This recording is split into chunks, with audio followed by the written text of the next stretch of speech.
दिल वाले हैं, हम काले हैं तो क्या हुआ,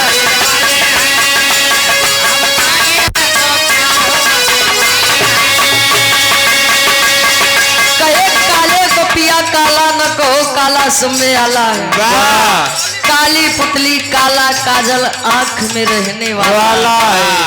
विरहा सम्राट आप स्वर्गीय गुरु हैदर अली गुरु जी का करियर के बड़ा महत्व है। अंकित यादव भैया जी के चाचा और बबलू भैया के मामा हरीशचंद्र यादव जी बैंक मैनेजर साहब। ठीक ठीक समाजवादी गीत के फरमाइश बारे समाजवादी से 51 रुपए का महान आशीर्वाद कहे, हम काले हैं तो क्या हुआ दिल वाले हैं, हम काले हैं तो क्या हुआ दिल वाले हैं, हम काले हैं तो क्या हुआ दिल वाले हैं, हम तेरे तेरे तेरे जान वाले हैं, हम तेरे तेरे तेरे जान वाले हैं, हम काले हैं तो क्या हुआ दिल वाले हैं, हम काले हैं तो क्या हुआ दिल वाले हैं, हम काले हैं तो क्या हुआ दिल वाले हैं।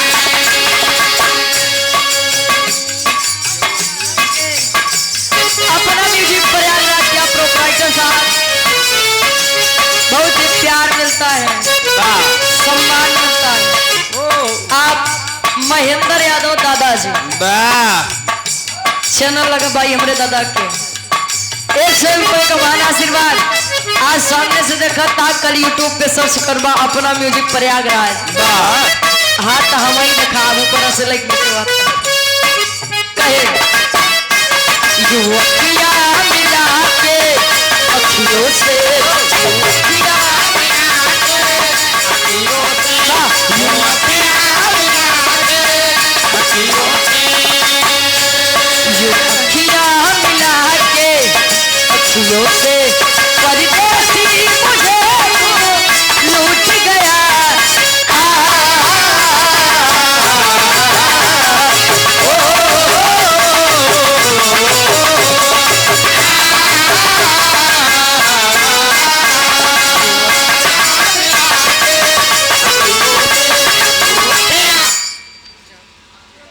पहले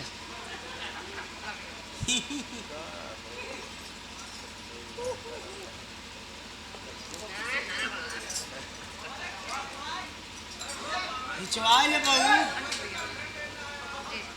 रुका रहा भैया हिचवावत है ना।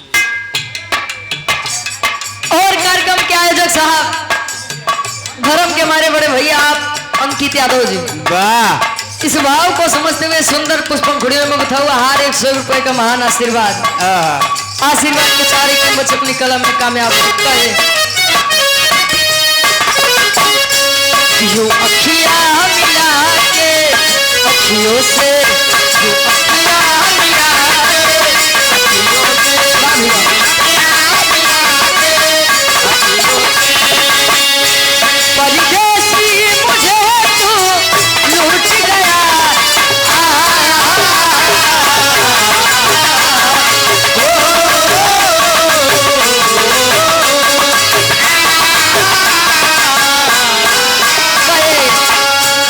आएगा मजा जब बरसात का, आएगा मजा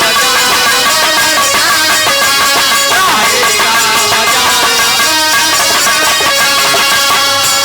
तेरी मेरी दिलकश मुलाकात का, तेरी मेरी दिलकश मुलाकात का, तेरी मेरी दिलकश मुलाकात का।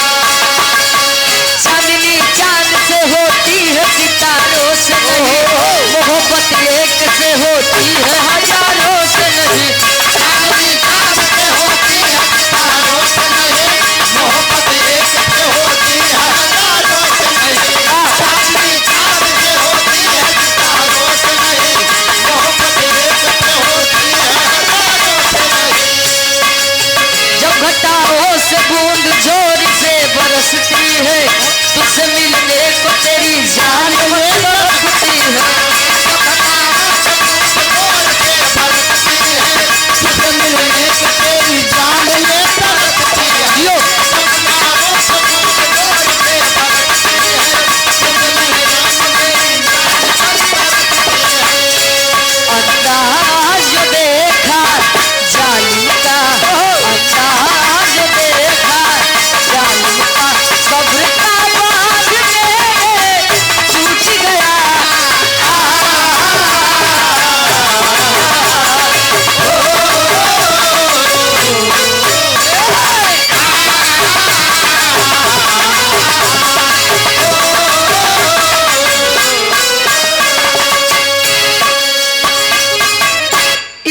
फरमाइश बस समाजवादी गीत के वाह बारे समाजवादी शेर वाह हाँ तो 2027 में कुछ कही के दिखाई दे जाए आहा नहीं तो हम लोग ऐसे गावत रहा आहा आप लोग गवावत रहा वाह हाँ अब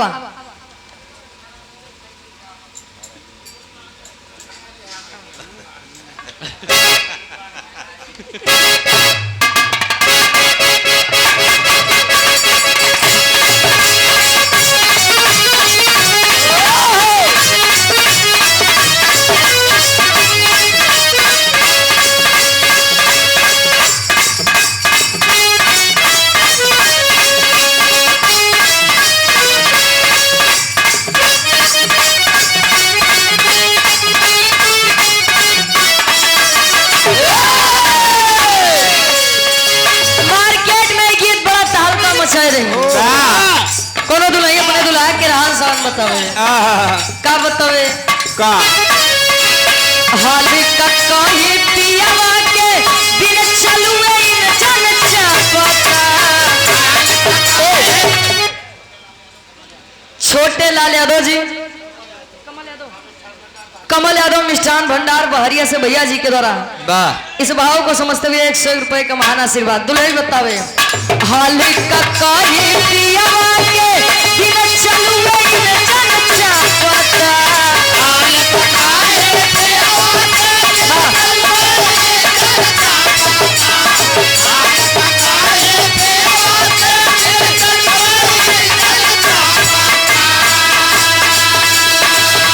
हाल का कहीं पियावा के बिन चलुए इन जन चापता नया नया डराई बड़ा नया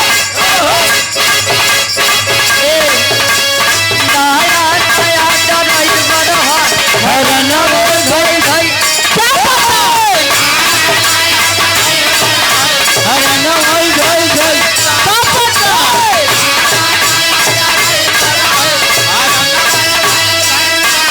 लेकिन अबे वहां से चाचा जी के द्वारा बड़ा बढ़िया गीत सुना वाह कवन दिन होता है तू बनी जाता सीएम वाह पीएम पीएम हाँ जब ले ईवीएम रही आहा तब ले तो हमका नहीं लगत भाई संभव है आहा पहले ईवीएम हटाओ भैया चोर इतना ज्यादा हो गया देखत रहा पाठशाला बंद मधुशाला चालू चालू अब लड़का पढ़िए ना आ उनका ट्रेनिंग दिन जाए पकड़ो तले खाते चाय बन पंचर बनो खाते हाँ।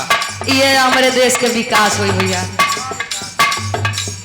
कभी का भाव है कैसे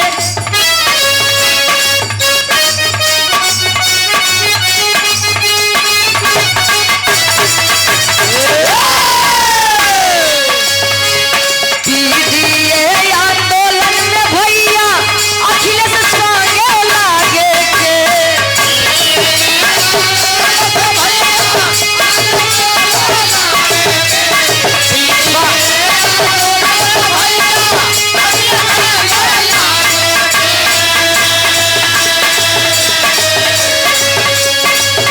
पीडीए आंदोलन में भैया अखिलेश संगे लागे के साइकिल वाली निसनिया के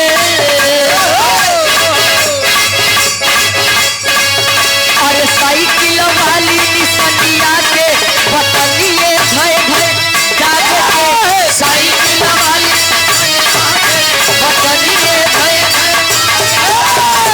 साइकिल वाली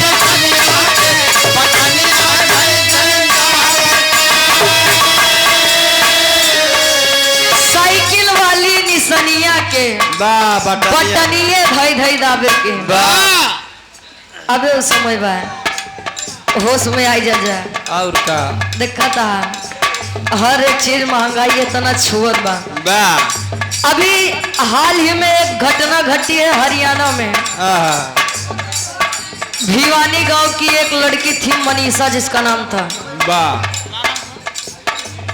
मनीषा भिवानी जिला में हरियाणा में वाह एक लड़की थी सपना था डॉक्टर बनने का घर की परिस्थितियां अच्छी नहीं थी आहा टीचर की नौकरी करती थी वाह और शाम को बोली कि पिताजी मैं थोड़ा लेट आऊंगी। गई और आई ही नहीं। 2 दिन बाद लाश खेत में मिली और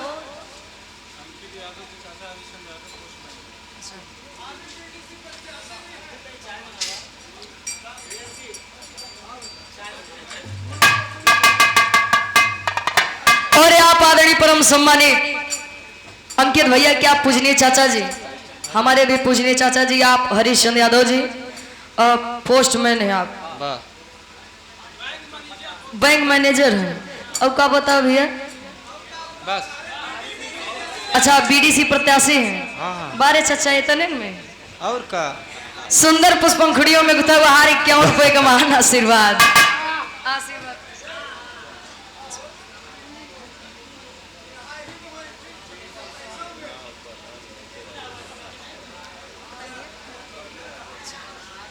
और आप धर्म के बड़े भाई आप बबलू यादव जी इस भाव को समझते हुए सुंदर पुष्पंखुड़ियों में गुथा हुआ हार 51 रुपए का महान आशीर्वाद। दरिंदगी की हद पार हो गई है। लड़की जब मिली उसके चेहरे पर मतलब उसका शरीर तो थी लेकिन उसका असर नहीं था और जो बच्चा भी था उस पर तेजाब डाला गया था और लड़की की बच्चेदानी भी निकाल ली गई थी, सांस लेने वाली नली भी, और जहां से खाना जाता है वो भी नली निकाल ली गई थी। बार सरकार क्या कर रही है कुछ समझ में ही नहीं आता है। अपराध करने वाला भी सोचता है कि पैसा है देख के बच जाऊंगा। जरा उस गरीब पिता की हालत सोचिए जब अपनी बच्ची को उस हालत में पाया होगा। यही है जमाना कि हमार भारत देश आजाद तो बा, स्वतंत्र तो बा, लेकिन स्वच्छंद नहीं बा। एक कब का कह दे कुछ अता पता नहीं बा भैया। भाव बा कैसे?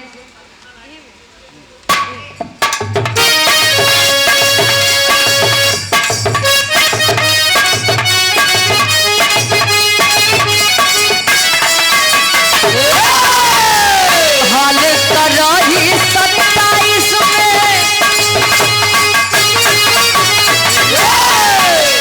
हाल कराही 27 में, जनता अभी ये पता।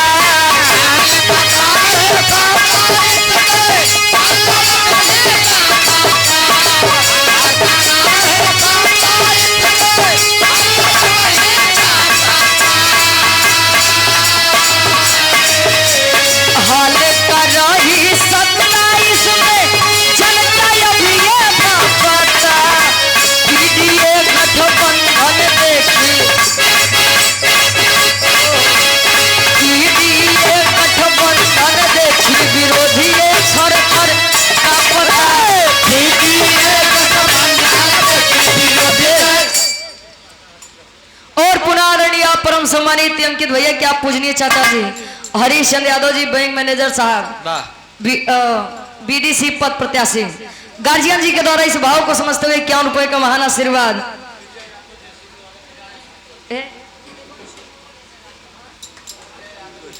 विजय यादव भैया जी जेसीबी वाले, किराए से आप गार्जियन जी के द्वारा किराए से आए हैं। 100 रुपए का महान आशीर्वाद। आशीर्वाद के चारे क्यों बच्चे अपनी कला में कामयाब रहे। एक लाइन और क्या बात है।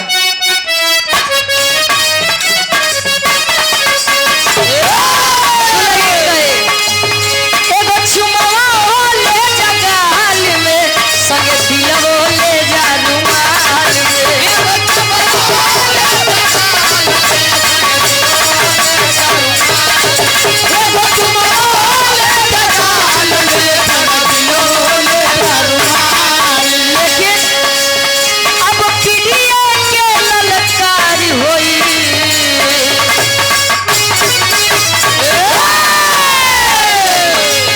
अब पीड़िया के ललकार होई, साइकिलिए के सरकार होई। अब पीड़िया के ललकार होई, साइकिलिए के सरकार होई। अब पीड़िया के ललकार होई, साइकिलिए के सरकार होई। अखिलेश भैया बने यूपी के सीएम,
अच्छा, और यहाँ पर आ रही परम सम्मानित गार्जियन अंकित भैया के चाचा बबलू भैया के मामा आदरणीय आप हरीशचंद्र यादव जी बैंक मैनेजर साहब, आपके द्वारा 51 रुपए का महान आशीर्वाद कहे।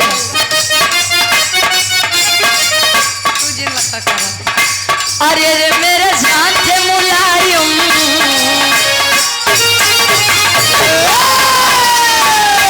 अरे रे मेरे जान थे मुलायम, देश के साथ मुलायम, स्वागत है भैया अखिलेश का।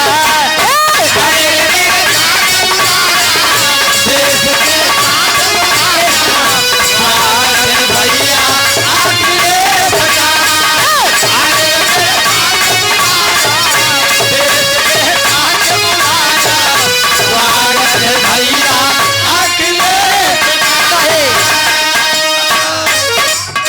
चाचा क्या बात है, आप गार्जियन जी अंकित भैया के चाचा बबलू भैया के मामा आप हरीशचंद्र यादव जी बैंक मैनेजर साहब 51 रुपए का महान आशीर्वाद कहे। कृष्ण कहूँ कहूँ राम को, कृष्ण कहूँ कहूँ राम को, पूजती हूँ मैं सुबह शाम आपको। अरे मेरे जान के मुलायम, देश के शांत मुलायम, स्वागत है भैया अखिलेश का। अरे मेरे जान के मुलायम, देश के शांत मुलायम, स्वागत है भैया अखिलेश का। अरे मेरे जान के मुलायम, देश के शांत मुलायम, स्वागत है भैया अखिलेश का। समाजवादी गीत क्या थी भाव, क्या बात है। कहता है देश समाजवादी बनो, अरे वादी बनो, नेता अखिलेश के साथी बनो। कहता है देश समाजवादी बनो, कहता है देश चमर पासी बनो, अरे पासी बनो। चमर पासी नहीं हो, बिना उनके काम न हो पाए। पीडीए वाले हैं ना अच्छा पीडीए वाले हैं क्या? अच्छा पीडीए के साथ है ले। अच्छा हाँ भैया मानव मानव कहे। कहता है देश समाजवादी बनो, अरे वादी बनो, नेता अखिलेश के साथी बनो।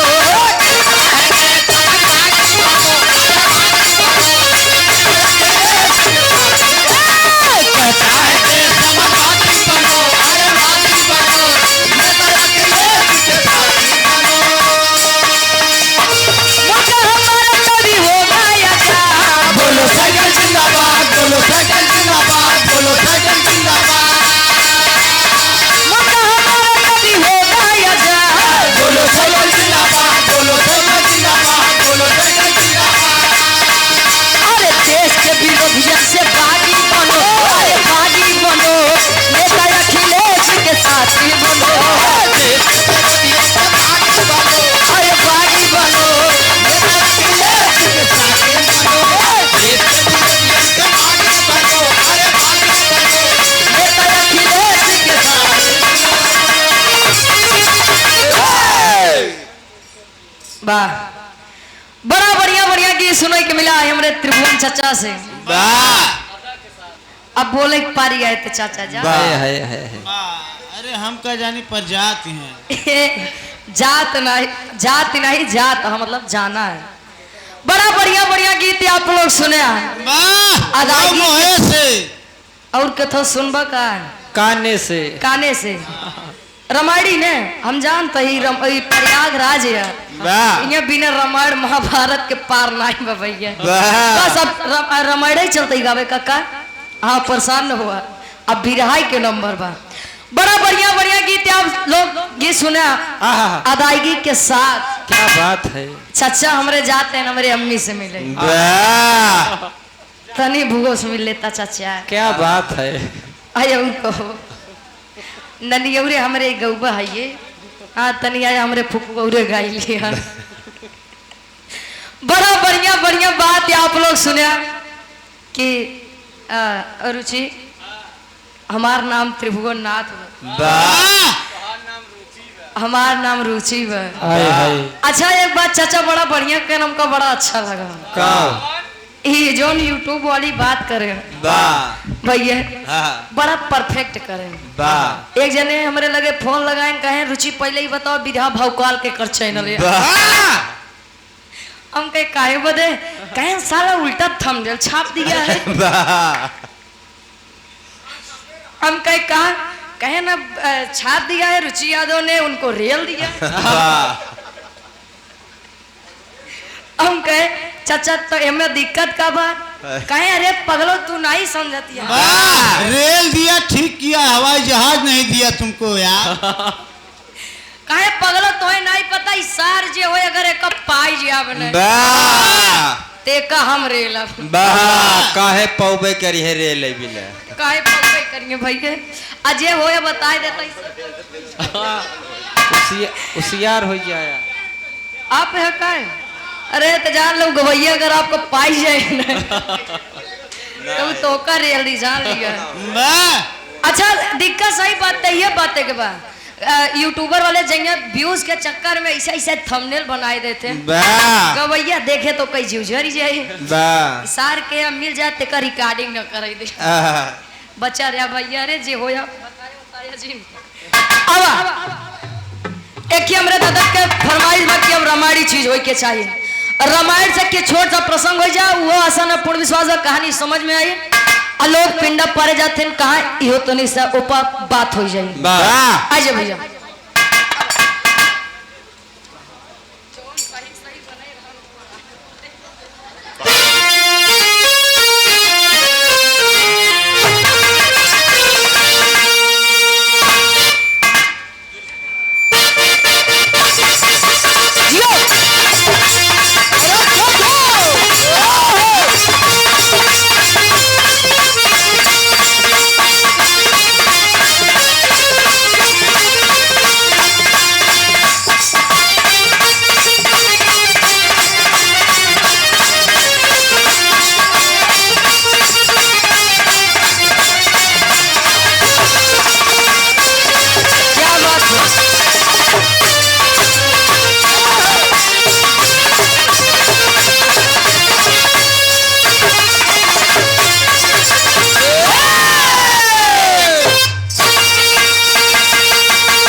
शिवलिंग की उत्पत्ति शिवलिंग की स्थापना और रामेश्वरम धाम की उत्पत्ति 4 लाइन भूमिका के अंदर भाव है।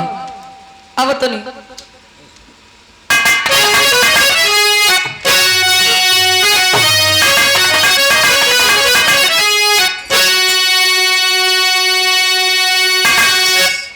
अंकुरित उर में होता यह अहंकार सब अरे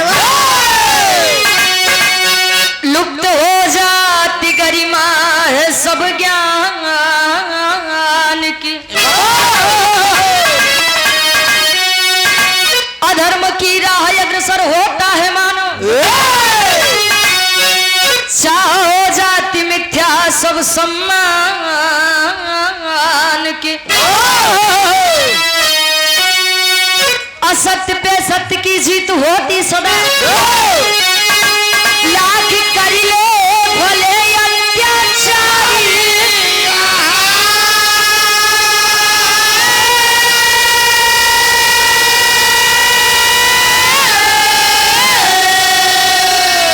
टूटता है घड़ा बाप का एक दिन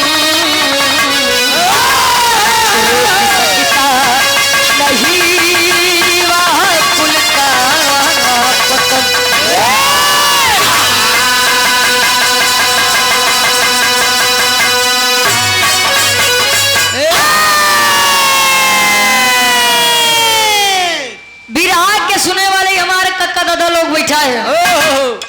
प्रयागराज के पवन माटी बा। वाह हाँ यहाँ वही सुनो हम जाने थे।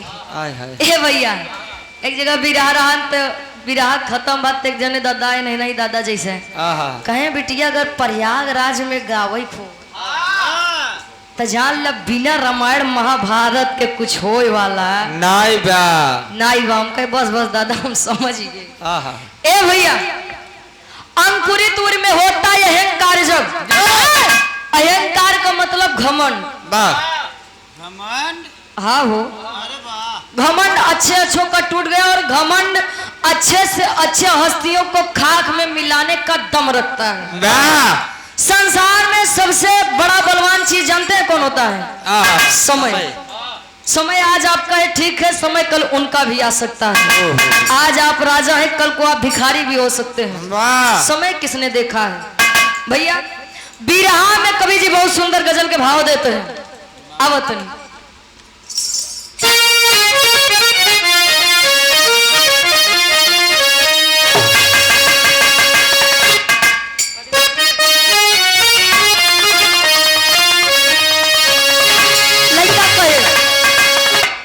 जा बेवफा वाह जा जा जा भले चला गया जा जवन करूँ तो ठीक ही करूँ। वाह अच्छा ऐसा नहीं बा कि काका दादा हरे प्रेम नहीं करे रहे। वाह के रहे ये लोग प्रेम करत रहे। वाह अंतर तनखे रहन। वाह पहले वाले दायरे में रहन और आज वाले वाह बारे में बिना दायरे के हैं।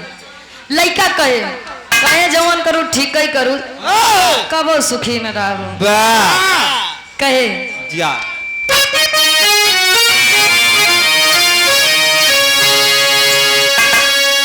मेरे खून दिल की मेहंदी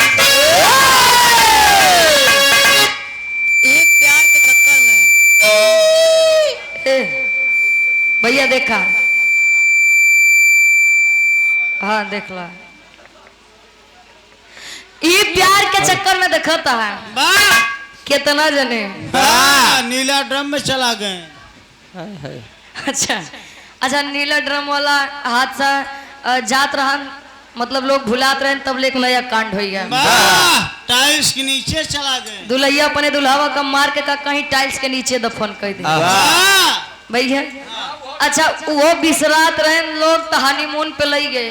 वाह वहाँ अंदर डलवा ली। हनीमून पे ले गए हुआ खेला खत्म। वाह बारे ये प्यार के ऊपर कभी जी 4 लाइन लिखे हैं। कहे प्यार व्यार के चक्कर में अरे प्यार व्यार के चक्कर में सब घर परिवार छूट गई। बेगाना से प्यार बढ़ल अपहन से नाता टूट गई।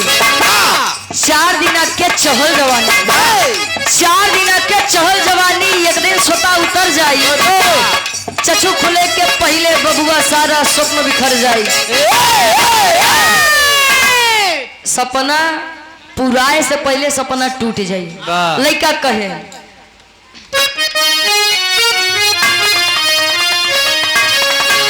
अरे मेरे खून दिल की मेहंदी मेरे खून दिल की मेहंदी हाथों में लगा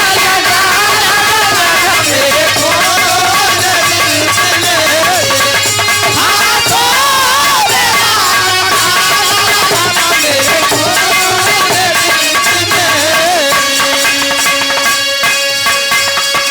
मेरे खून दिल की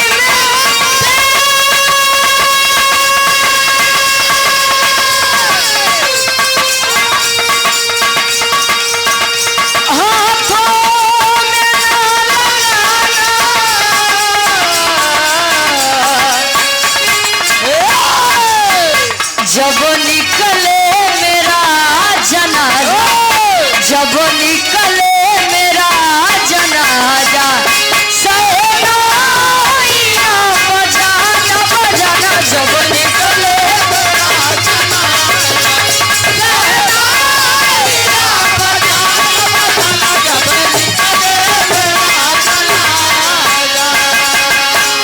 लेकिन जीवन यदि मिला है या तन मिला है तो हमारे और आपके कर्तव्य क्या है माता और पिता के लिए? क्योंकि माता पिता लाने वाले हमें इस संसार में हैं, तो उनके लिए हमारा फर्ज क्या बनता है। कवि का भाव है कैसे, लाखों मुसीबत आए, लाखों मुसीबत आए, उसे हंस के गले लगाना लगाना, लाखों मुसीबत आए, उसे हंस के गले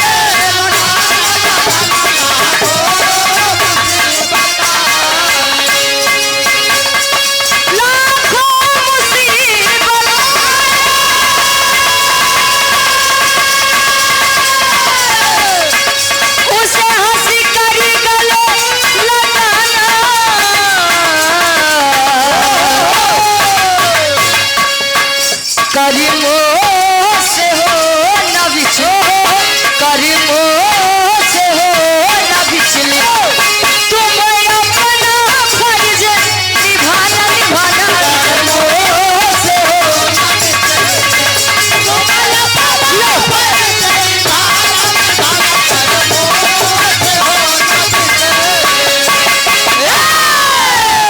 लाखों मुसीबत आए उसे हंसकर गले लगाना, कर्मों से होना विचलित तुम अपना फर्ज निभाना। सुखी और दुखियाना स्वाभाविक बात है, एक सिक्के के दो पहलू होते हैं। जीवन में यदि सुख आया है तो दुख आएगा जरूर, और दुख आया है तो सुख आएगा जरूर। अगर शाम हुई है तो जाहिर से बात है सुबह होगा जरूर। अब लड़के सोचत थे मरी जाई जीवन खत्म कर दी, उससे बढ़िया कोनो उपाय नहीं बा। फिर सबसे बड़ी गलती होती है इंसान की। कहानी की हमारे शुरुआत यही से बा, कैसे, अरे तैसे बताए दे मैं। ये अंकित भैया क्या आप पूजनीय चाचा जी, बबलू भैया क्या आप मामा जी, आदरणीय आप हरिश्चंद्र यादव जी, का बोले अंकित भैया के आप चाचा हैं, भाई हैं, अच्छा अब बबलू भैया के मामा हैं, ठीक ठीक। अब दोनों जने पहले समझा मामा हैं कि भाई हैं। बबलू भैया के आप मामा और अंकित भैया के, बबलू भैया के आप भाई और अंकित भैया के भाई। अब जो हम बताओ का हम हरिश्चंद्र चाचा किया ने, हाँ तब भाई वही हरिश्चंद्र यादव जी बैंक मैनेजर साहब, आप गार्जियन जी के द्वारा 51 रुपए का महान आशीर्वाद सोनम में कोट कोट नमन आशीर्वाद के चाह रही है। बिरहा के हमारे कहानी की शुरुआत यहीं से बाकी से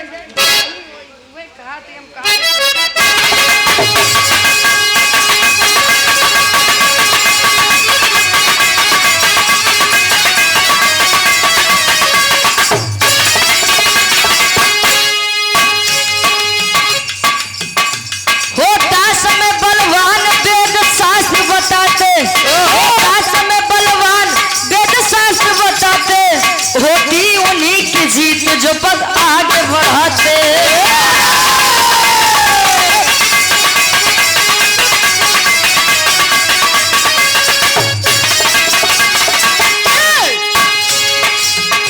सीता हरण किया था कानन में दशानन, सीता हरण किया था कानन में दशानन, पापी कुलीन कर्म किया घोर अपवन।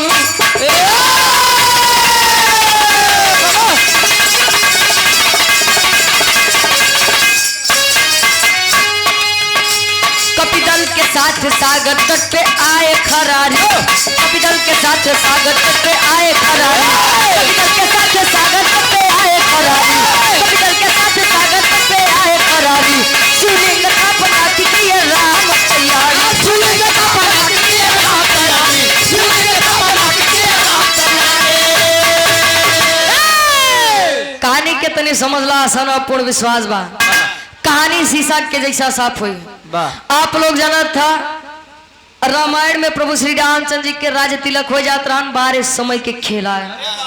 राज तिलक तो नहीं बा, राजपाट तो नहीं मिला, लेकिन 14 वर्ष के वनवास मिल गया। भाई लक्ष्मण जी पत्नी सीता जी के साथ वनवास करने गए, सीता जी का हरण हुआ, यहाँ तक आप लोग जानते हैं।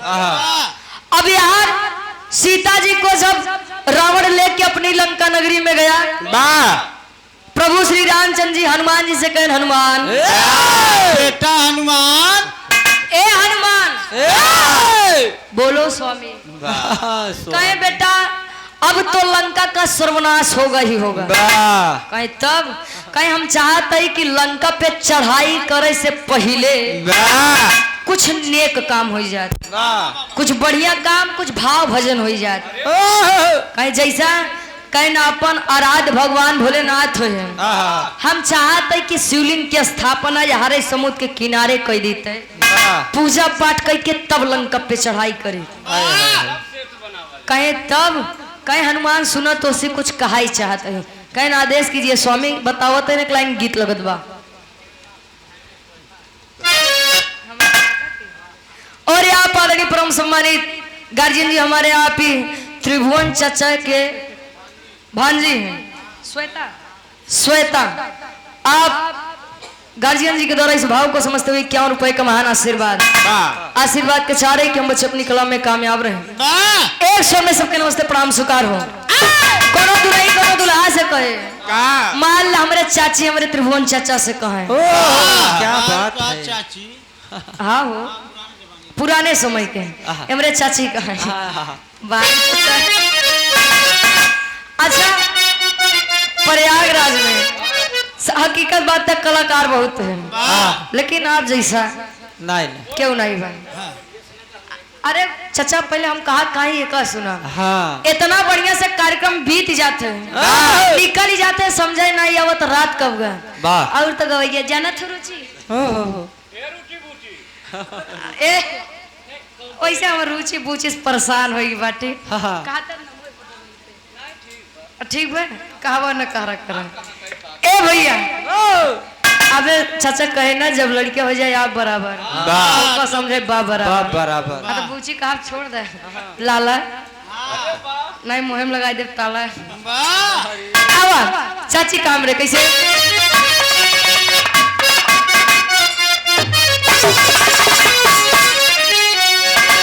अरे बाली और झुमका भुलाई जाओ ए जी ये हम नहीं हमारे चाची कहा गो और जैसे चाचा हम का नहीं के हमारे अम्मी तक गए अच्छा तो ठीक बता सब दुई दीपू पापा ए दीपू के पापा अरे बाली और झुमका भुलाई नथुनी पगोली चले चप बनवाई बाली और झुमका भुलाई नथुनी पगोली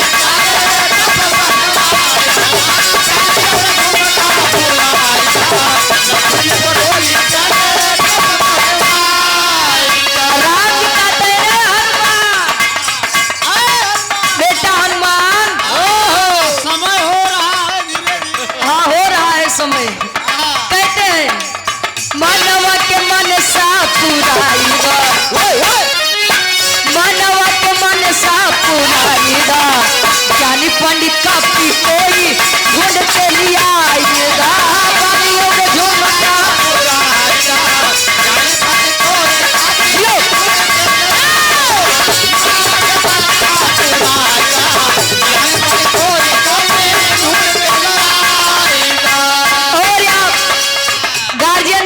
सम्मान आप कर रहे हैं आदरणीय आप अंकित भैया के चाचा बबलू भैया के मामा हरीशचंद्र यादव जी बैंक मैनेजर साहब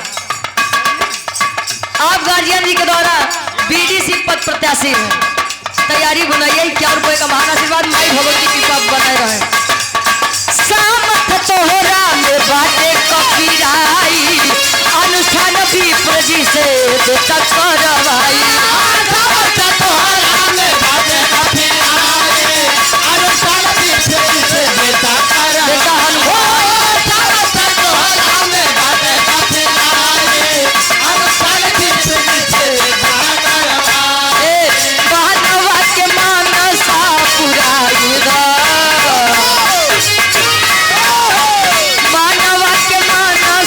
पुराईगा ज्ञानी पंडित का भी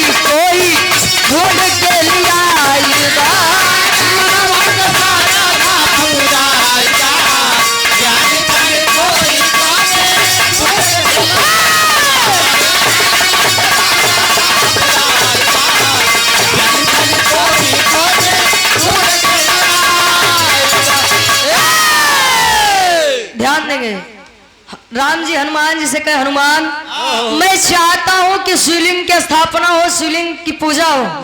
एक शिवलिंग और इस संसार में, संसार की बात है, संसार में जो सबसे ज्यादा ज्ञानी पंडित हो, विद्वान हो, पुरोहित हो, उसे आप जाकर लेकर आइए और शिवलिंग की स्थापना करवाइए। कहे स्वामी हम न जा, हम जाई अंगद के भेज दे। कहे बार बार हम ही का भेजा था। कहे बेटा क्यों तुमको याद दिलाना पड़ता है कि जो काम तुम कर सकते हो वो हमारी पूरी सेना नहीं कर सकता।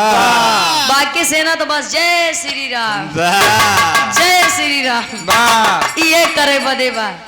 कहे अच्छा जब हम ही कहले तो ठीक बजाते हैं। उड़ान भरिए पवन सुत।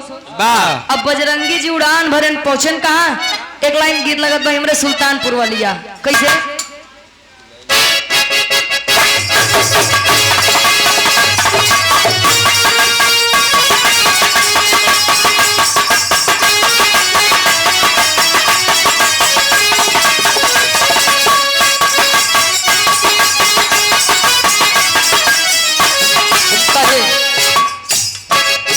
एक समय रहा जब ये गीत बड़ा मार्केट में तहलका मचाए रहे। हमरे सुल्तानपुर के गवैया गाए। कैसे?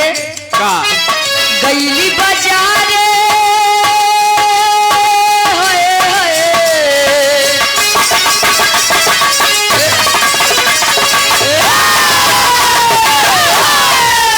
गईली बाजारे टगोरिया यगारे, गईली बाजारे हो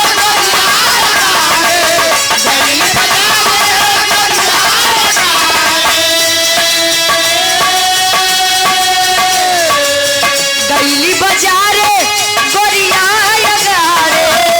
अरे आशिक पछाड़े से मारी रहे धक्का, घूंघट करे भय दाबे, घूंघट करे भय दाबे, बोरी गोलगप्पा घूंघट करे भय दाबे, बोरी गोलगप्पा घूंघट करे भय दाबे, बोलो गोलगप्पा बोरी गोलगप्पा घूंघट करे भय दाबे। और सुना आदरणीय आप गार्जियन जी अंकित भैया क्या चचा, बबलू भैया क्या पूजनीय मामा जी, आदरणीय आप हरिश्चंद यादव जी बैंक मैनेजर साहब, बीडीसी पद प्रत्याशी, 51 रुपए का महान आशीर्वाद तो हुए तने बस हमरे हरिश्चंद चाचा समझता है। अरे तना दूरिया से आए हैं गढ़ प्रताप से, गढ़ प्रताप में प्रतापगढ़ से। कहे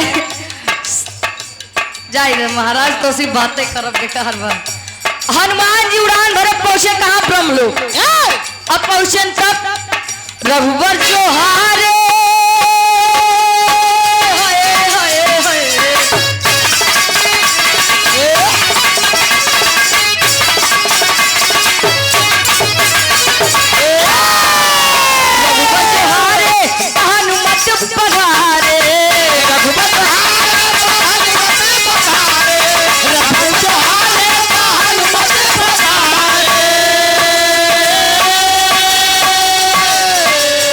रघुवर जो हारे हनुमत पधारे। अरे आस भरी अखिया से देखे रघुरैया, पवन गति से चल भइले, पवन गति से चल भइले, बल कपिरैया पवन गति। अरे किया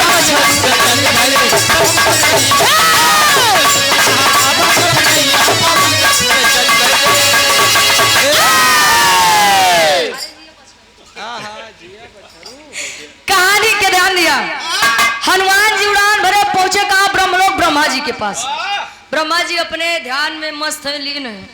नेत्र खोले, बेटा हनुमान यहाँ कैसे आना हुआ?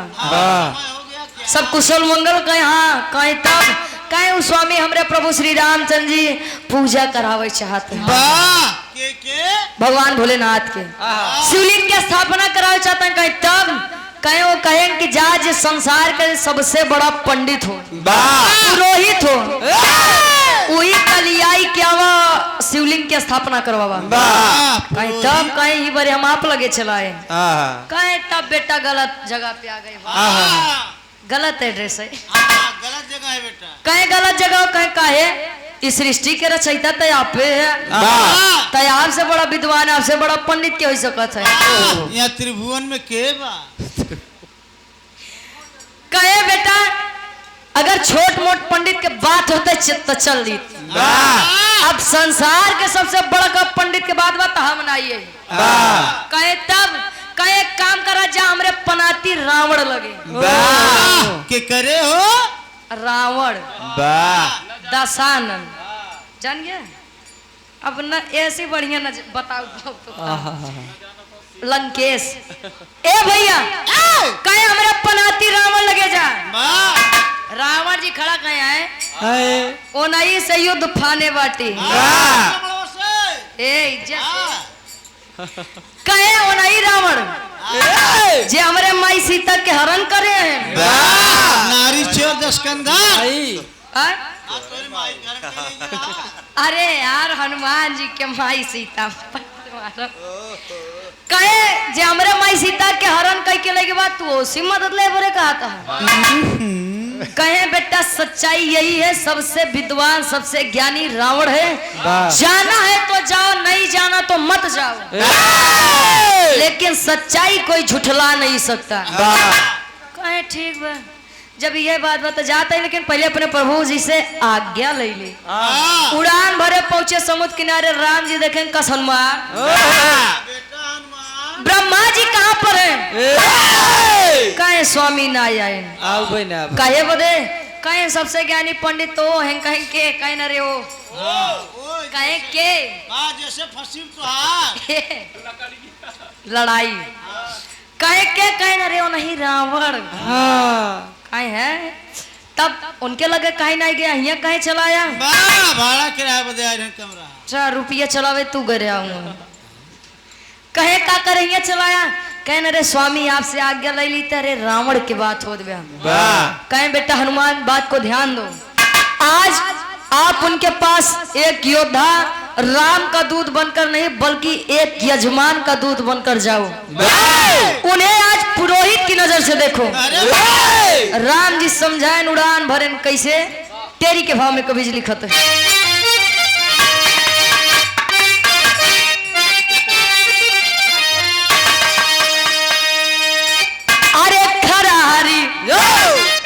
तब बजरंगी से कहे अरे खरारी तब बजरंगी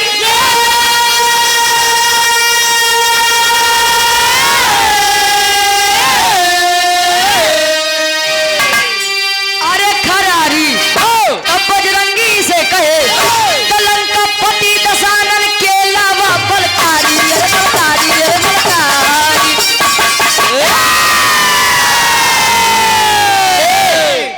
झूठे चिल्लाता है। लंकापति दशानन के अलावा बलकारी खरारी तब बजरंगी से कहे उड़ान भर दिया जय श्री राम जय। अच्छा जब अयोध्या के निर्माण होत रहा तो जहाँ देखा हुई राम आएंगे तो अंगना सजाएंगे, जहाँ देखा हुई कुल परेशान रहे लोग भैया अजब हुआ हो गया कांड तब क्यों नहीं पूछे राम कहाँ गए भैया। अब यार उड़ान भरन पहुंचत है हनुमान जी कैसे चौक के भाव में कभी लिखत है।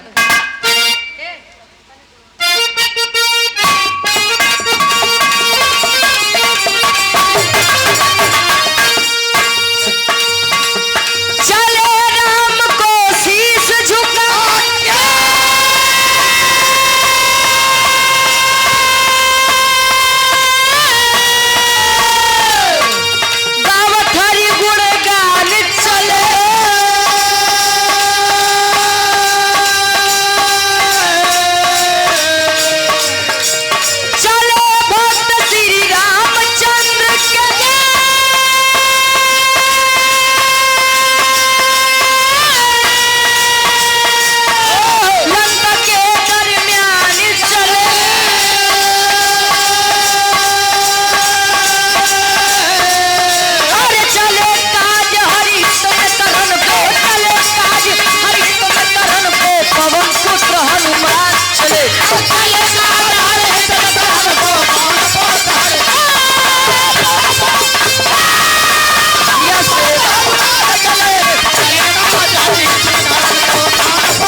हनुमान जी उड़ान भरे आ, आधा समुद्र डाके सोचाते हैं अरे यार ओहो प्रभु जी के बात मान के हेतनी दूरिया ते आए तो गए, लेकिन रावण अगर ऐसा देख ली है गुस्सियाए जाइए आइए आइए ना ऊपर से बेइज्जत के भगा दी।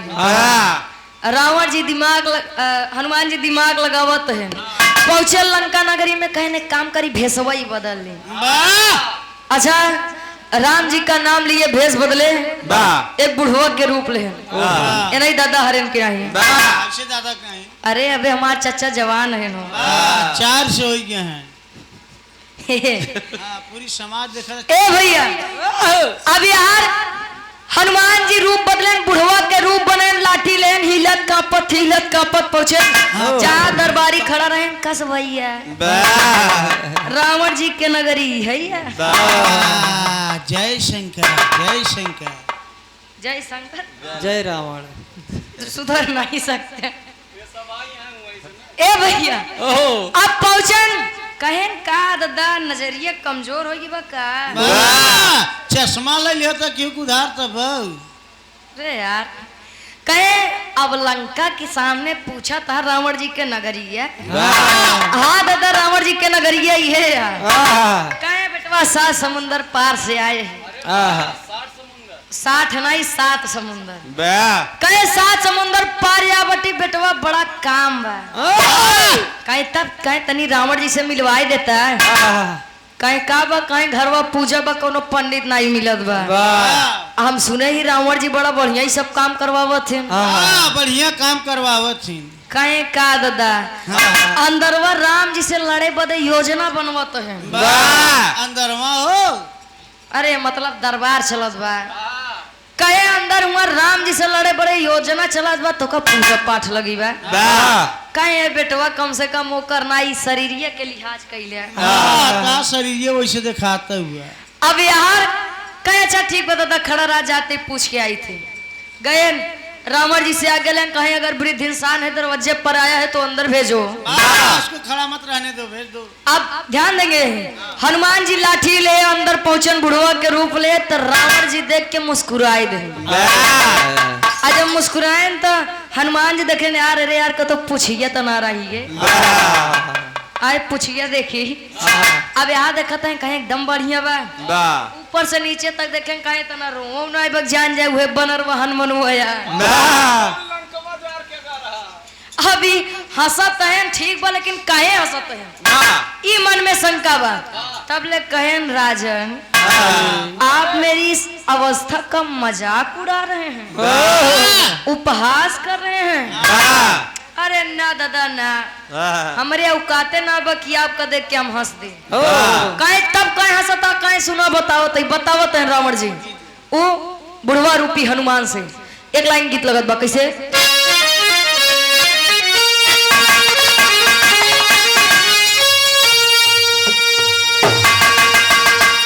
वीर रस के आप जाने माने कलाकार हमारे अखाड़े से हमारे गुरु जी आप स्वर्गीय रामदेव यादव गुरु जी अपने जवानी के आलम में गावत रहे गायन और गाय के चला गए तू कब जाबू अच्छा ये करे तोहार वजिया निखरी वाह कहाँ जाबो अरे अच्छा हम सोचे उरे कतो भेजता है अबे देश दुनिया देखब चालू करिए भैया गावत है कैसे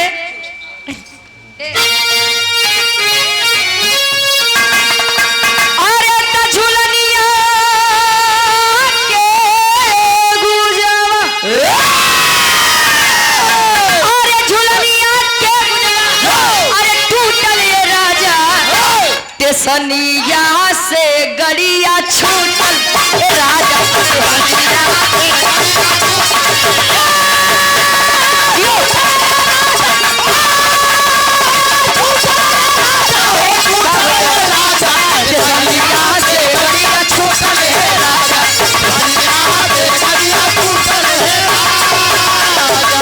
और पुनः आदरणीय हृदय के गार्जियन जी आप अंकित भैया के चाचा और बबलू भैया के मामा हरिश्चंद्र यादव जी आप बैंक मैनेजर साहब बीडीसी पद प्रत्याशी अब बस भैया पैसा दे के चला जाओ कर हम जान जाओ काहे से वो इतना जने मो नहीं एक जने आज इतनी हिम्मत देता जा का बकिया सबके एनर्जी खत्म बा। कहे जग में तुलसी दो बड़े, एक पैसा एक राम। कहे राम राम से मुक्ति मिले ही पैसे से सब काम। एक का कया गवैया के धन दे से धन घटत नहीं। अन्ना यकीन होए देखा आज हमको 100 देबा तो भैया तो है 200 मिले। आज हमको 200 देबा तो भैया तो का 400 मिले। न विश्वास हो तो एक एक विषय इनके नाम में लिख के देख ले, जब यहाँ ना तो से दुद्दू विषय हो। तो ये विषय बिघा लिखवाया यहाँ ए भैया ऐसे हरिचंद चाचा दम बनवाए रहा बस। हाँ हाँ ए भैया ध्यान दिया हनुमान जी का रावण जी बताओ तो हंसे के कारण का बतावे। अरे तो बोला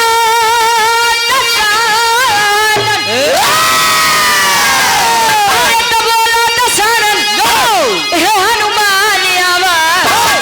अरे तुहार कुछिया कहाँ बहम के बतावा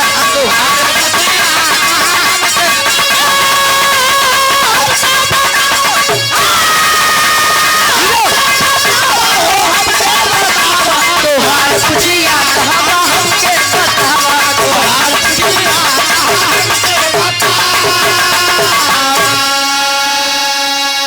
ध्यान दिए बोला दशानन हे हनुमान आवा। तुहार पुछिया कहाँ बा हमके बतावा। कस बेटवा हनुमान ए हनुमान अरे यार तुहार असली पहचान तो तुहार पूछ रही कहाँ चोराए ये पुछिया उछिया कहाँ कर डाला। आई बुढ़वा के रूप कैसे बनई लिया हो। अब हनुमान जी लगे सोचे का राजा सब पहचान गया। कहे मतलब इतना दूरिया हम सोचत आवत ही रावण चीन है ना पहचान है ना चीन है ना पहचान है ना मारा कुल त नाश कह दी है। कहे रे हनुमान तो का कैसे हम भुलाई सके थे। अबे तो कुछ दिन पहले आई कि हमार अशोक वाटिका नाश की है रहा हमार लंका जार की गए रहा। अब यार हनुमान जी सोचत है अब सोचते सोचत कहे ना अच्छा जब जान गया तो सुन अपने असली रूप में आए। कहे वैसे तू बानर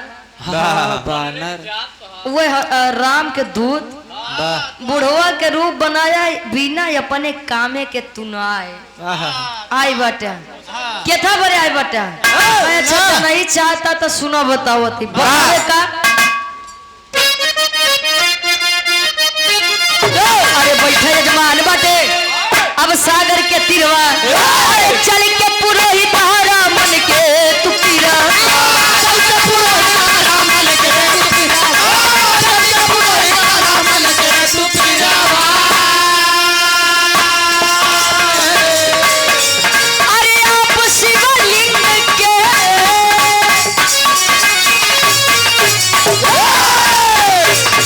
अरे आप शिवलिंग के पूजा करावा तोहार पुछिया कब हमके बतावा तोहार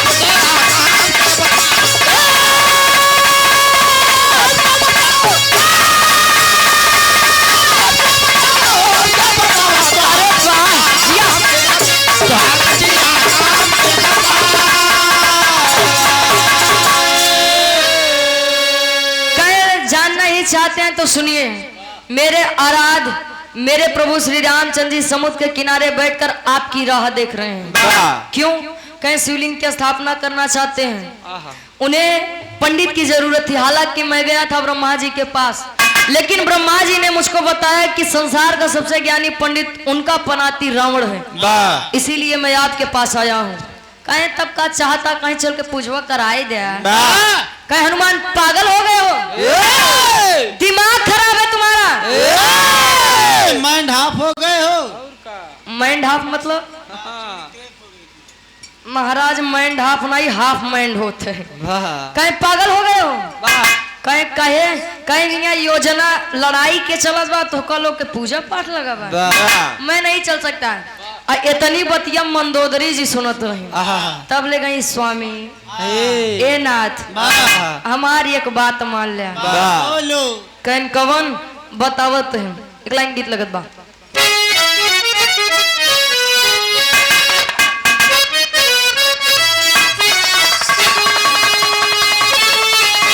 भगवान कन्हैया कई दिन चलत बा, जन्माष्टमी के पावन पर्व चलत बा, भादो के महीना बा।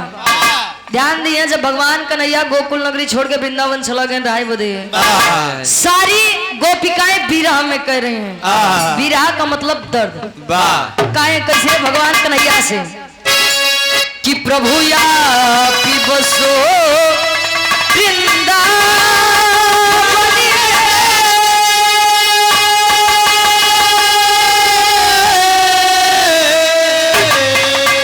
अरे प्रभु या पी बसो वृंदावन में मेरी उम्र बीत गई गोकुल में। प्रभु या पी बसो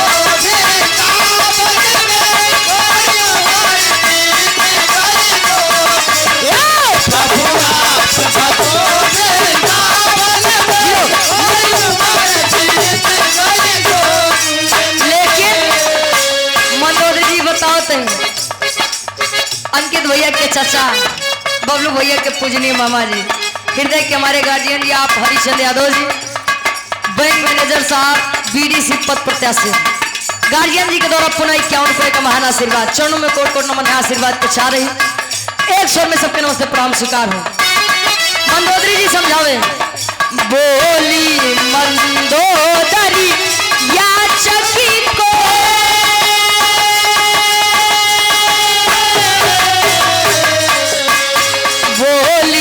मंदोदरी याचक को खाली लौटाना ठीक नहीं। बोली मंदोदरी याचक को खाली लौटाना ठीक है। बोली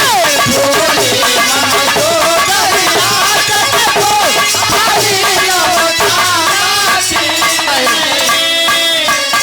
बोली मंदोदरी याचक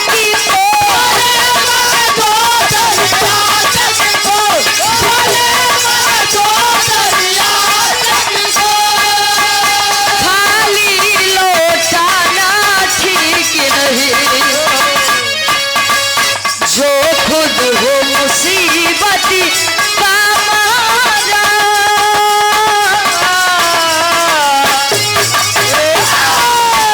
जो खुद हो मुसीबती का मारा उसे और सताना ठीक नहीं। जो खुद हो मुसीबती का मारा बस कहे बोली मंदोदरी याचक को खाली लौटाना ठीक नहीं। जो खुद हो मुसीबत का मारा उसे और सताना ठीक नहीं। कहा गया है अतिथि देवो भव, मेहमान जो होता है भगवान के समान होता है। कहे स्वामी आज हनुमान जी यहाँ पर एक यजमान का दूध बनकर आए हैं तो क्यों नहीं आप जाते हैं? और फिर शंकर जी आपके और हमारे भी तो आराध्य हैं, इनका अपमान यानी हमारे आराध्य का अपमान। कहीं तब कहीं जाइए। अच्छा मंदोदरी जी की बात माने रावण जी, मंदोदरी जी की बात माने उठाए अपना वेद पुराण पहुंचे। आज आमने सामने राम और रावण जी बैठे हैं। रावण जी ध्यान दिया, रावण जी एकदम शुरू से पूछते हैं कि आप किस वंश के हैं, आपके पिता कौन है, आपका नाम क्या है, आप इस जंगल में क्या कर रहे हैं, कहाँ से आए हो। सोच ला रावण जी पूछते हैं राम जी से, तब ले राम जी जवाब देते हैं कि मैं रघुवंशी अयोध्या के राजा दशरथ का ज्येष्ठ पुत्र राम हूँ। मैं 14 वर्ष का वनवास करने अपने पत्नी सीता और छोटे भाई लक्ष्मण के साथ आया था, लेकिन वह रावण, वह पापी रावण मेरी सीता मेरी धर्म पत्नी को हर करके अपनी लंका नगरी में लेके चला गया। बहुत बड़ा निष्ठा रावण। ए रावण जी कहें तब तो ये तो बड़ा गलत कहें तब कहें देखिए शिवलिंग की स्थापना करने का भी टाइम है, समय बचा है, शेष है शुभ मुहूर्त का। आज मैं पुरोहित की हैसियत से यहाँ पर आया हूँ और यहाँ पे एक जजमान है, आपका जो दिल कहे आप मुझसे वरदान मांग सकते हैं। मांग लो यार, दिल खोल के मांग लो। अच्छा पुरोहित का मतलब ही यही है कि जो यजमान का पूरा हित सोचे। भैया अब यहाँ रावण जी कहे कि मांगो क्या चाहते हो। कहे दे वही चाहता कहाँ देव। राम जी आज रावण जी से वरदान मांगत हैं। कैसे आखिरी गीत हमरे विराह के आखिरी गीत लगत बा। अब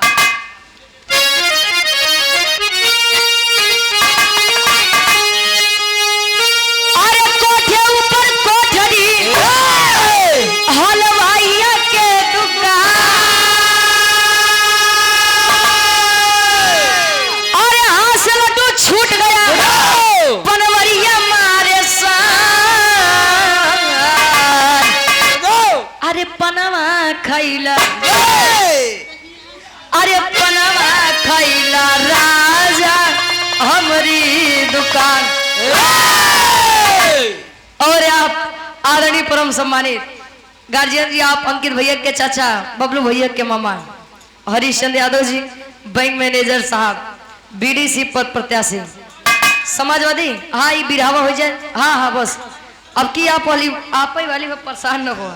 आप ही वाली हो, आप ही बस वाली। बिरहा हमारे एकदम करीब में बा।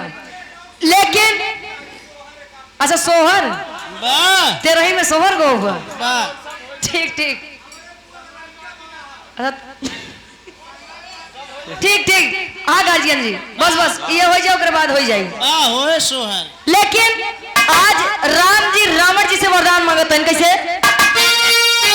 अरे वीर रसायन के आगे बोले हैं करता अरे ये लालसा दिल में बटे अरे करो मंत्र उच्चार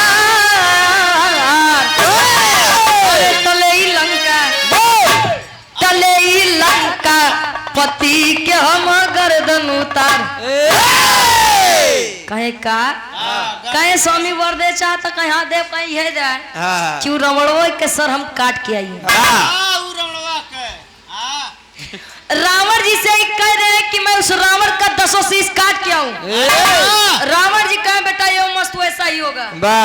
अच्छा पहले के लोगन के एक बात रही रघुकुल रीति सदा चली आई मेहरारू पर जुलुम ढहाई। यार तू तो पूरी बतिये चेंज कर देता है। कहे रघुकुल रीति सदा चली आई प्राण जाई पर वचन न जाई। लोग अपने बात खातिर अपन जान दे देते रहे लेकिन बात से पीछे नहीं हटत रहे। वो बात पूछ रहे सीता से न विश्वास पन किया। हाँ भैया बस बस समझान गया तू ढेर विद्वान है। हंडिये से आया ने भैया कहे मैं रावण का 10 शीश काट के आऊं। बेटा ये मस्त वैसा ही होगा। और कुछ चाहिए।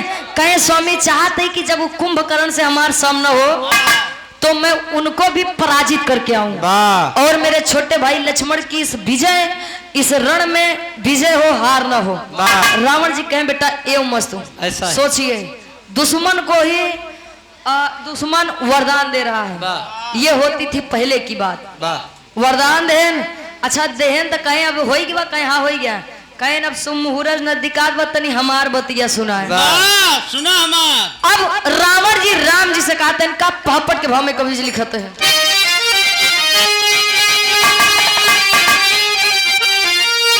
अरे रघुराई से बोले मधुरी बानी रावण ज्ञानी हो। अरे तो रघुराई से बोले मधुरी बानी रावण ज्ञानी हो। हवन करा मिल के दुइनो परानी रावण ज्ञानी हो। हवन करा मिल के दुइनो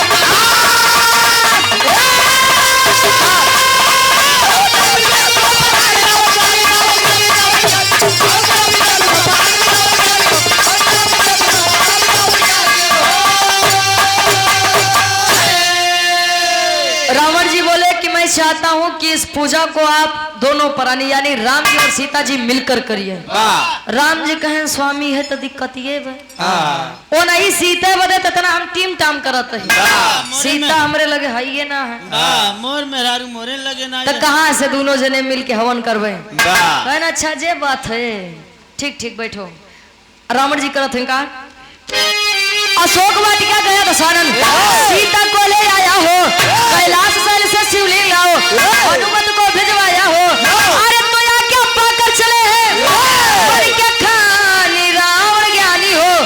तो राम के बगले बैठी सिया सयानी रावण ज्ञानी हो।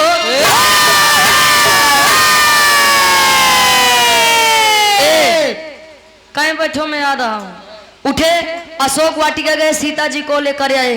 सीता जी का जब लेके आए तो हनुमान जी देखो कहीं बाप रे बाप का प्रभु ये नहीं बदे तो इतना हम नाटक करवाए, इतना हम यहाँ से बाहर भय तू इनका ऐसे लाई दी है।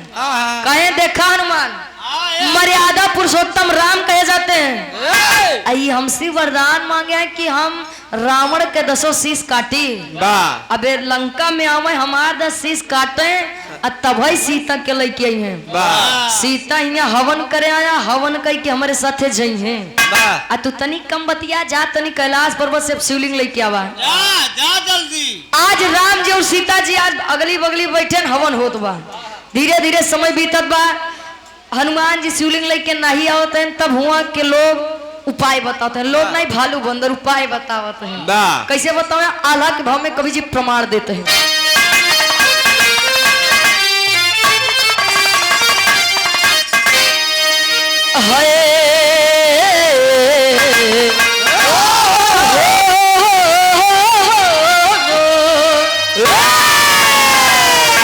अरे राम जैसे स्वामी गतिया में कोई नहीं,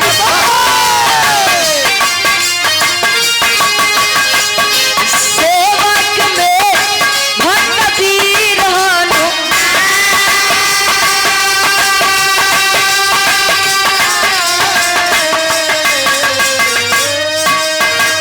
शिवलिंग लावे बदे पहले प्रसथनवा पंचो,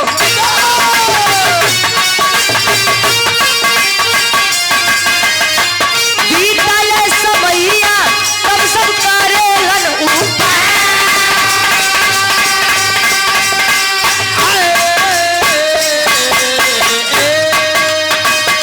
बालू के पिंड तब रावणी बनवले भैया,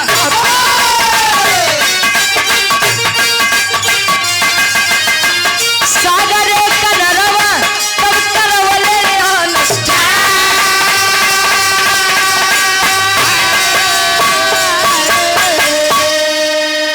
हनुमान जी गए कैलाश पर्वत पे शिवलिंग लाने के लिए। धीरे धीरे समय बीतत बा, तब ले सब कहें कि लागत बा हनुमान यही है ना। तब ले रावण जी हुई बालू से शिवलिंग के आकार दे के शिवलिंग की स्थापना करवाए, स्थापना करवाए। जैसे सीता कर लाई के चले तब ले हनुमान जी आ गए, देखें कहे हैं जब यही करई के रहन है, यही जब करई के रहन है तो का करे हम कहे तनी दूरिया भेजे आए, कम से कम हम कुल देख लेते। अब वो बनवाया तो बनवाए के था से बालू से हवा आए थी ऐसे नहीं उड़ जाए स्वामी हमार घूमब टहरब कुल। अब देखिए हनुमान जी को थोड़ा सा यहाँ पर अहंकार हुआ खुद के बल को लेकर। रावण जी कहने हनुमान हवा के बाद छोड़ा तोरे अंदर जितना बल होए जितने ताकत होए आवा कुल लगाई ले, हाथ से बाहर हो जाए तो जमन काव्य हम तोन कह के जा। हनुमान जी कहने छोटा मुंह बड़ी बात करता स्वामी, ताकत के जरूरते ना आवे कत हम पूछिए से हार बाहर कह दे हार बाहर कल हिलाई ले कहे बेटा कहो मत करके दिखाओ। हाँ वही लगता है जागत है तू। अब ये भैया हनुमान जी आए बड़ा तेहा में पूछ हटाए लगाए, अब पूरा दम अजमावत शिवलिंग से हर बाहर होते न बा कहे लगता है यार बेइज्जती हो जाएगी। अब यार हाथ ले दोनों अब पूरा दम लगावत है नहीं हटत बा कहे दादा रे दादा कैसे बनाया। रावण जी कहे बेटा हनुमान हल्के में मत लो मुझको, क्या समझ रखे मुझको। गायत्री मंत्र जैसे पावन और पवित्र मंत्रों से उच्चारण कर कर यहाँ शिवलिंग मैंने तैयार किया है, ऐसे ने हिलाई दे मजाक बन। तब हनुमान जी के अहंकार टूटा, अब खून जब हाथे से बहा लग तो माई सीता जी आई सिंदूर निकाल के लगाए थे। तब से बताया जाता है कि हनुमान जी को श्रद्धालु लोग सिंदूर चढ़ाते हैं। और एक मान्यता यह भी है कि माई सीता जी एक बार सिंदूर लगावत रहे। हनुमान जी गए देखे कहीं माई ई लाल रंग का बा, कहीं बेटा हनुमान यह सिंदूर है, इसे लगाने से प्रभु श्री रामचंद्र जी की आयु लंबी होगी। कहे इतना लगाए से इतनी लंबी होता है, हाँ, गए पूरी शरीरिये में लगाए ले हैं। वाह, यह भी मान्यता है, तब से श्रद्धालु लोग हनुमान जी को सिंदूर चढ़ाते हैं। वेद में भेद नहीं, भेद है विद्वानों में। वाह वेद उठाई देख ले, बड़ा बड़ा छेद है भैया अब यार हनुमान जी का लई के जाए लगे, रावण जी सीता जी का लई जाए लगे, तब ले राम जी पिछुआ से आवाज दे, वाह स्वामी आप मुझसे कुछ गुरु दक्षिणा ले लीजिए। मांग लो। कहे क्या दोगे? वाह, राम वाह, आप हमें क्या देंगे? हाँ, तोरे ईटा पाथर के मकान हमारे सोने के लंका है, वाह, रही तुहारे खी मेहरारू हो हमारे लगे बा। तार मरार हो हमारे कब्जे में बा। अरे यार तो तुझे नहीं अच्छा रावण के बाद कह रही तुहारे खी मेहरारू हो हमरे लगे बा, देवा तो देवा का। वाह, कहे नहीं स्वामी कुछ मांगिए। वाह, अच्छा देवा ही चाहता तो द मांगत है, आखिरी भाव खड़ी के भाव में कभी लिखत है।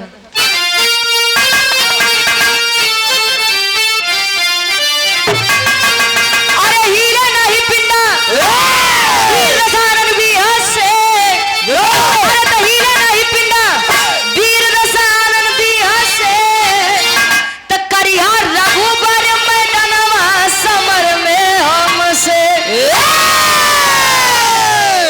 कहे देश आता तो सुना, वाह, लंका नगरी में वो कहे हाँ, कहे जब हमारे लंका नगरी में एक वीर न बचे वाह, तब सीता के लेके आया, मैं रहूं ना रहूं वो अलग की बात है। वाह, इतना बड़ा लड़का अगर जिंदा बच गया तो सीता कहूँ ही छोड़ दिया। हाँ, अब उनके तक घमंड रहन हमारे तो ना लंबा परिवार, 1 लाख कुछ 1.25 लाख नाती। ता घर रावण दिया न बाती, वाह उनके तक घमंड रहन मरिए कितना 10,000 50,000 और तो बची है ही नहीं, वाह, और खुद के ऊपर भरोसा था कि मैं नहीं मरूंगा। वाह ये बड़े काका हो अपन भेद के बतावे न चाहिए, काहे रावण जी अपन भेद विभीषण का बताते, विभीषण जाते न उनका बताते हैं। आहा, आज जब न बताते हैं तो का राम जी रावण जी का इतने आसानी से मार लेते हैं। वाह अच्छा पहले के समय में भय हरा होता था, वाह, भय को हरने वाला भय हरा कहा जाता था। वाह, आज के समय में भय करा,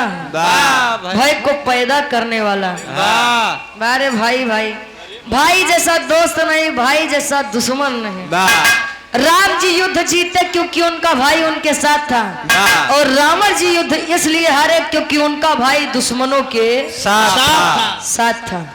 अब कहे ठीक बा स्वामी है देव, अगर तुम्हारी है मर्जी बा हम तो कही है देव। अब ध्यान दिया उस जगह के नाम का पड़ा जौने जगह पे शिवलिंग की स्थापना भई। अब अरे सासिया को लेके तब चल दिया है लंकेश्वर, तो जहाँ किए थे अनुष्ठान में तीर्थ बना रामेश्वर।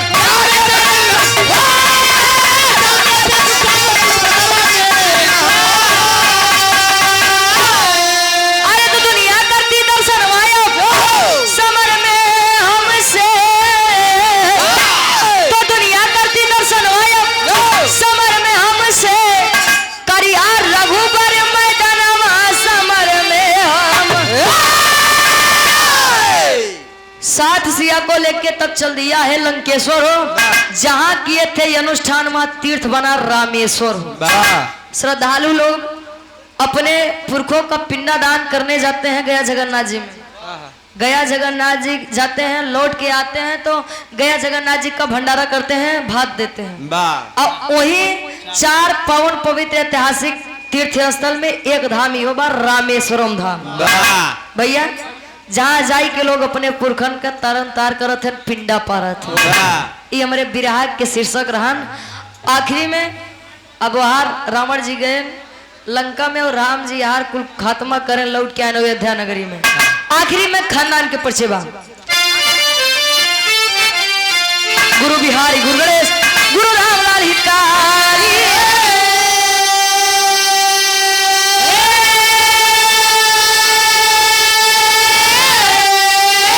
अरे स्वर्ग से चंद्रिका कवि भारत जी बने पुजारी।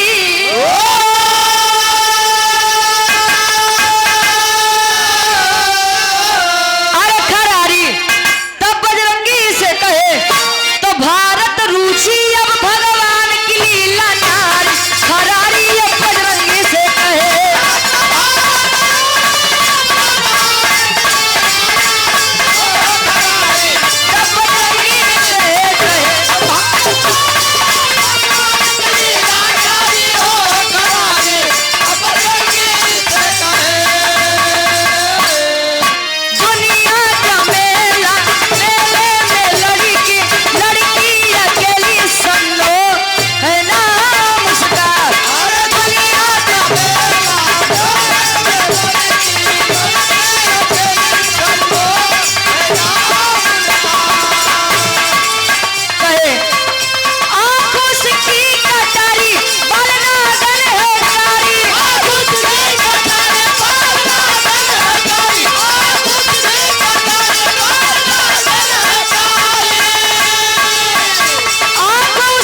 अंकित भैया के चाचा बबलू भैया के मामा जी हाँ गाय देते भैया एक लाइन समाजवादी गीत लेला हरिश्चंद्र यादव जी गार्जियन के द्वारा 51 रुपए का महान आशीर्वाद।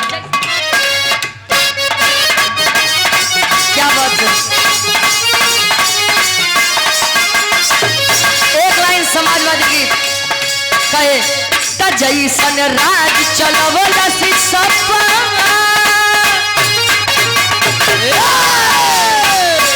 कैसन राज चलवला से अब परिवेश न होई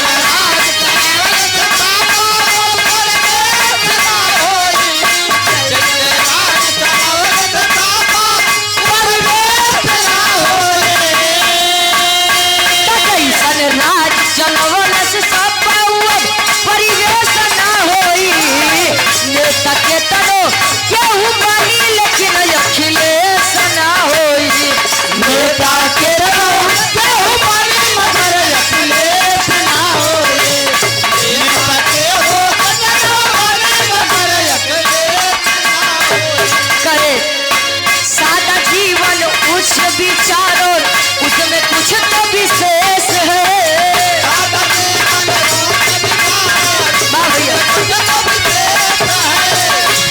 जीवन उच्च विचार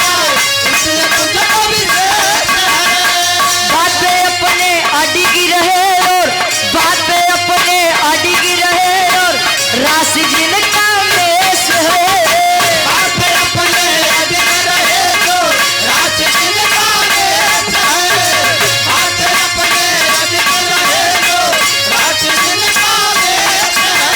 और आप पुनः हृदय के आप गार्जियन जी परम आदरणीय परम सम्मानित हरिश्चंद्र यादव जी आप भी अंकित भैया के चाचा जी और बबलू भैया के मामा जी बैंक मैनेजर साहब बीडीसी पद प्रत्याशी कहे तलोहिया राज नारायण वाला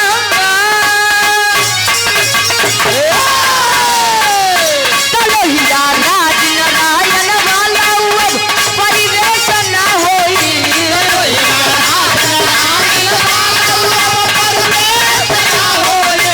लोहिया राज नारायण वाला परिवेश न होई तलोहिया राज नारायण के तलो केहू बनी लेकिन अखिलेश न होई नेता के तलो केहू बनी नेता के तलो केहू बनी मगर अखिलेश न होई। गाँव बजाओ ता सुनो में कोनो भी गलती कसूर हो क्या आप लोग अपन लड़का बच्चे समझ के माफ किया